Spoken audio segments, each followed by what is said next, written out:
It is now official, folks. Doug Ford, Premier of Ontario, of the Conservative Party of Ontario, not Pierre Poilievre this time. Pierre Poilievre is not in the big chair as Prime Minister, so therefore does not have the opportunity of leapfrogging Ford in terminating the deal, trade talks, with the United States of America. Doug Ford takes the title. Pierre Poilievre is envious, no doubt, but mind you, Megan North is slightly different from the Conservative Party of the Ontario government. Nonetheless, I'm not going to digress. This is breaking news. And let's go to mainstream media of the United States of America. New to us this morning, President Trump has announced he's ending all trade talks with Canada, effective immediately, over a Canadian television ad opposing U.S. tariffs. In a social media post, Trump wrote, quote, "The Ronald Reagan Foundation has just announced that Canada has fraudulently used an advertisement, which is fake, featuring Ronald Reagan speaking negatively about tariffs." The TV ad from the province of Ontario features audio from a 1987 Ronald Reagan speech in which he criticized tariffs. We should note the audio is not fake, as Trump claimed, but it was edited and rearranged. Here's a portion of that ad that has Trump so worked up.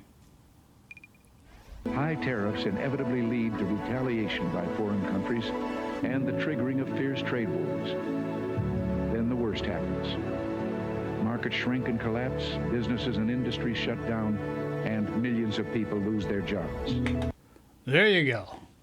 Even Reagan, Ronald Reagan, the Gipper, in 1985, he's the same guy that invited Bishop Tutu to the White House and said, "I'll hook you up with a guy that's going to help you."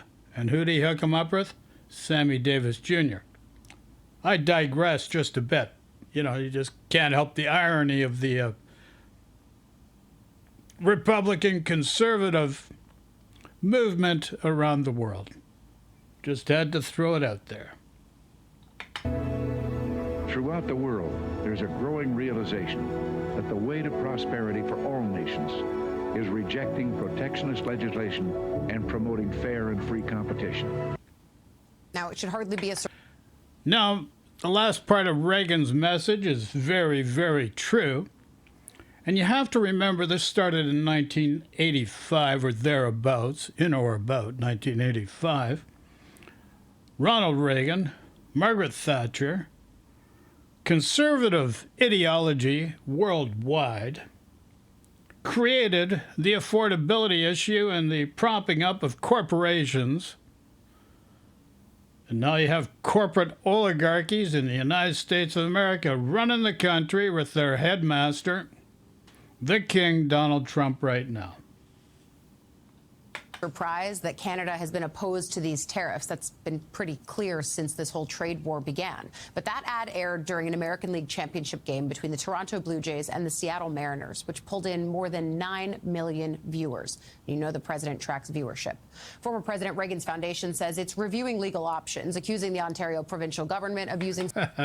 Yeah, right. There's no legal options there, buddy. Just a waste of money, time, just a distraction. So let's go to a different opinion here. Whose opinion we going to go to? Mr. Midas Touch, Ben Meiselas. What do you have to say there, Ben? So late last night, Donald Trump went on a rampage and announced that all trade negotiations with Canada were hereby terminated. And he said the reason he was terminating trade negotiations with Canada, he claimed, is because of an ad campaign that Doug Ford, the Premier of Ontario, was running in the United States. Trump called it a $75,000 ad campaign. It's actually a $75 million ad campaign. Oh, Mr. Sensitivity, Doug Ford. Or, sorry, or Pierre Poilievre? No. Mr. Sensitivity, Donald J. Trump. The autocrat, the king, the emperor, Can you imagine that? You never thought of that one, eh, Donald? The Emperor.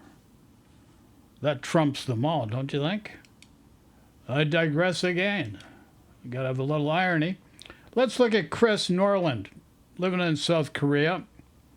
With, I think, his new wife, South Korean. He was born in Oregon.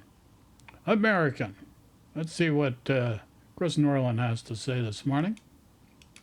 And so then Trump then says, I'm canceling all meetings. He says, based on the egregious behavior, all trade negotiations with Canada are hereby terminated. How can you deal with USA anymore? I know. It changes, it's... See, she makes a good point. How can anybody deal with the USA? The world needs to wake up. And Canadians, Gen Zers,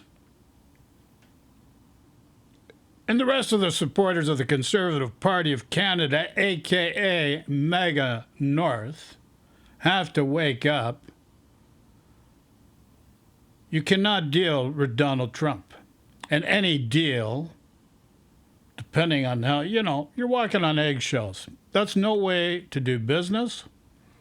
That's no way to create a foundation for long-term prosperity.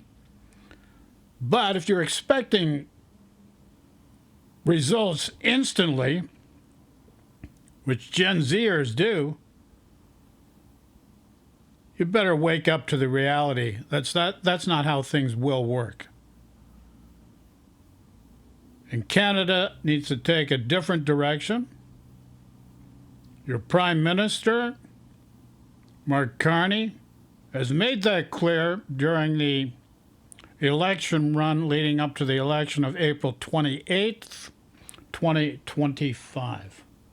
So this is where we're at. Captain Canada, Doug Ford, got to give him credit. He means well, wears his heart on his sleeve, so you got to give him credit there. But as a leader of a province, the biggest province, almost $1 trillion a year in GDP to the Canadian economy,